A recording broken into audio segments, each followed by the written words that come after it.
ಅವರ ನಾಮಸ್ಮರಣೆಯನ್ನು ಮಾಡ್ತಾರೆ, ಅವರ ಅನುಗ್ರಹವನ್ನು ಪಡಿತಾ ಇದ್ದಾರೆ.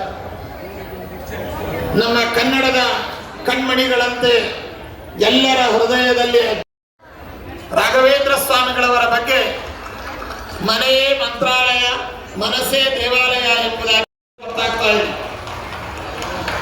ಯಾಕೆ ಹೇಳಿದ್ರೆ ರಾಯರ ಮೂಲ ವೃಂದಾವನದ ಒಂದು ಪ್ರತಿಕೃತಿಯನ್ನ, ಮಂತ್ರಾಲಯದ ಮಹಾಪ್ರಾಕಾರವನ್ನ ರಾಘವೇಂದ್ರ ಸ್ವಾಮಿಗಳವರ ಮುಂಭಾಗದಲ್ಲಿ ಅವರ ಆರಾಧ್ಯ ಮೂಲ ಗುರುಗಳಾದ ಅವತಾರತ್ರಯದ ಮುಖ್ಯ ಪ್ರಾಣದೇವರು ಆಂಜನೇಯ ಸ್ವಾಮಿಯನ್ನ ಎಲ್ಲಿ ಇರ್ತದೆ, ತಾನು ಅಲ್ಲಿ ಹೋಗಿ ತನ್ನ ಅಮೃತ ತುಲ್ಯವಾದ ಹಾಲನ್ನ ಉಣಬಡಿಸ್ತದೆ.